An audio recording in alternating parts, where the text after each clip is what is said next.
Şəhid Mehman Vəlişoğlu Əliyevin anım günü tədbiri keçirilib. Tədbir iştirakçıları tərəfindən torpaqlarımızın bütövlüyü uğrunda canından keçmiş vətən oğullarının xatirəsi bir dəqiqəlik sükutla yad olunub. Şəhidimizin məzarı üzərinə gül dəstələri düzülüb, ruhuna dualar oxunub. Tədbirdə çıxış edən Qubadlı rayon İcra Hakimiyyəti başçısı aparatının vətən müharibəsi iştirakçıları və şəhid ailələri ilə işin təşkili şöbəsinin müdiri Sənan Həsənov qeyd edib ki, 1-ci Qarabağ müharibəsində Qubadlı rayonundan 238 nəfəri şəhid olub. Sənan Həsənov ümummilli lider Heydər Əliyevin layiqli davamçısı Prezident İlham Əliyevin rəhbərliyi ilə Azərbaycanın ötən illər ərzində böyük inkişaf yolu keçdiyini, Azərbaycanın dünyanın sürətlə inkişaf edən ölkələri sırasında olduğunu, eyni zamanda da 44 günlük vətən müharibəsində torpaqlarımızın işğaldan azad edilməsini, ölkəmizin regionda və dünyada mövqelərini daha da möhkəmləndirdiyini diqqətə çatdıraraq, bunu həyata keçirilən uğurlu siyasətin nəticəsi olduğunu vurğulayıb. Qeyd olunub ki, vətən müharibəsində igid oğullarımızın göstərdiyi qəhrəmanlıq sayəsində şəhidlərimizin qanı yerdə qalmadı,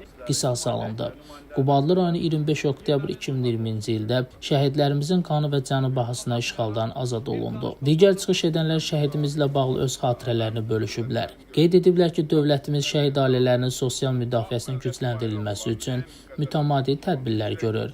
Onlara təyin edilən prezident təqaüdü, məzil şəraitlərinin yaxşılaşdırılması üçün atılan addımlar həmin ailələrin maddi rifah halının yaxşılaşmasına göstərilən dövlət qayğısının bariz nümunəsidir. Şəhidin oğlu Nurlan Əliyev göstərdiyi diqqət və qayğıya görə Ali Baş Komandan Prezident İlham Əliyevə, 1-ci vitse-prezident Mehriban Əliyevaya minnətdarlığını bildirib. Onu da qeyd edək ki, şəhid Əliyev Mehman Vəlişoğlunun övladı, Azərbaycan ordusunun baş çavuşu Əliyev Nurlan Mehmanoğlu 44 günlük vətən müharibəsində igidlik göstərib. Allah bütün şəhidlərimizə rəhmət eləsin.